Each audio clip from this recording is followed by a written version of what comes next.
Mike's got it close. I've got LSU pulling away on Sunday. Mike's got question. Mike knows the roster better than we do. How does Brian Kelly feel? I mean, is he optimistic? What have you picked up? And then I know you've got sources all inside the program. What are you hearing?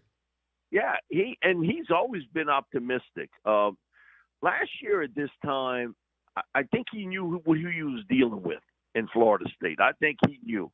You could tell in his voice. We had him on the show a couple times, and it was just something about how he answered every question. It seemed to me that was a concern, and he had it right. Man, Florida State, they took it to LSU in the second half, physically dominated them, running the football and big plays on the offensive side of the football. I hear a little different tone this year. I think he's got some confidence in this team, and I really believe that, man, we could be seeing something happen here. They can beat USC. I think they have a role where they can get this thing to mid-October. Now, again, you got to play every game. I get it. But you could see an undefeated LSU team going up against an undefeated Ole Miss team in Tiger Stadium mid-October. That was as crazy a game as you could ever watch last year between these two teams. They were trying to – well, if you bet the over, you had that about midway into the third quarter. You didn't have to even worry about it. But the crazy thing is how it ended, because we're doing post game on the radio, and Herb Tyler and I see it immediately. The final pass, Jaden Daniels, he hits Chris Hilton in a bad spot, right between the hands, in the end zone. And Chris doesn't come down with the ball. That was a crowd pleasing game, I think, certainly for Ole Miss. It was a great game just to watch.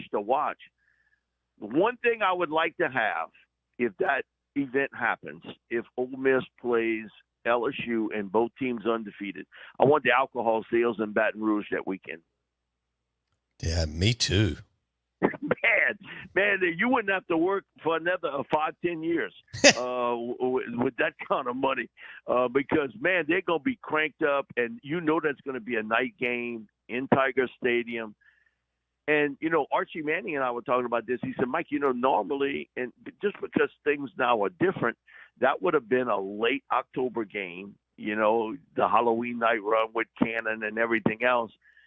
About now moving it to mid-October, but, man, you talk about some crazy stuff happening. And, man, when the lights go down in Tiger Stadium, hey, you never really know. Here's the thing about openers, too, for LSU. LSU has not won a season opener since the national championship season in 2019. Wow. Of course, that was an SEC game. We played all SEC 2020 because of COVID. And 22 and 23 were Florida State. Who was 21, Mike D? I can't remember who LSU played. Well, in 20, it was Mississippi State. Oh, that's right. Leach went down there and threw for 900 yards on Bo Pelini, who never adjusted. They're still completing passes that day. Bo Pelini, he was like he was lost. He didn't understand what was happening. And they drilled LSU in the season opener. So it's been some difficult season openers, and they went through a stretch.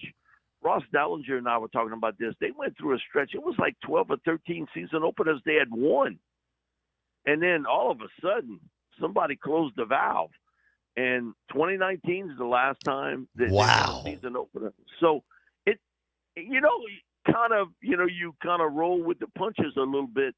But this one's important because you look how that schedule was laid out, and I think you're absolutely right. The way LSU schedule's rolled out, they could roll this all the way to mid-October. And, again, Ole Miss has got, I think, Kentucky, but they play them at home. And that's always going to be a tough game when you play Kentucky. You understand who you're going up against there, and they're a tough physical team. But both teams could roll this to mid-October, undefeated. No question. Again, that's what college football is all about, seeing two teams like this and the contrast in systems between Lane Kiffin and Brian Kelly. All right, so LSU Southern Cal in Las Vegas Sunday. Brian Kelly and Lincoln Riley going at it, and LSU hasn't won an opener since 2019. That is hard to wrap your brain around. Now, the last two losses have been Florida State, both in the Superdome and in Orlando, maybe, Mike D, last year? Yeah. Okay. Correct. Okay. Correct. All right. And they play, and again, Southern Cal lost Caleb Williams. I know Lincoln moves the ball, but there could be a little bit. This is not ideal. Even if this isn't a great LSU defense, they have athletes to just roll out your new QB. On the funniest thing, Bo, I'll jump in here. The funniest thing I hear is that this will be a home field advantage for USC. Man, all I can tell you is it is like spring break. Everybody done broke out of here. I mean, who don't want to go to Las Vegas for the weekend? Amen. Man, Las Vegas, they better batten down the hatches because they're going to have some big partying going on. I think – I don't know about no home field advantage for USC in Vegas. I know it's closer, but they got so many people here. They sold their allotment out of tickets real quick, and now they buying it on the secondary and third markets now to be there. I think LSU's going to get a little bit of a lift here from their guys. Hopefully they still awake, Sunday afternoon at that time. But I think you're going to see some explosiveness here with these two teams, the way they can move the football, the way they can score. And it should be a really entertaining opening game. And we've seen early in the season now, you sometimes don't have your bearings, and we saw it this weekend. Florida State, Georgia Tech. Obviously, Florida State had the most talent on that field. They were bigger, faster, stronger. Brent Key came up with an unbelievable game plan, and he limited a lot of the big plays by Florida State. Now, both of them got question marks at quarterback, but when you look at it, what a great game plan Georgia Tech had, and they executed it to beat Florida State out in Dublin. Man, you can't get too much better than that to start the season, unless you're a Florida State fan. I think you might see it'll be a much more high-scoring game, but I think it'll be a very tight game between these two teams. Well, they'll get both of them now with new defensive coordinators. How that sort of works out, because if I'm playing LSU or if I'm playing USC, I'm doing a bunch of crossing patterns. That confuses a secondary more than anything early in a season. When you run, and you see a lot of it in college football today, these crossing patterns, because that's communication. I got him now, then you got him. Somebody better get him.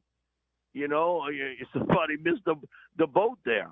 And I think both teams will try to attack each other's secondary. Ooh, okay.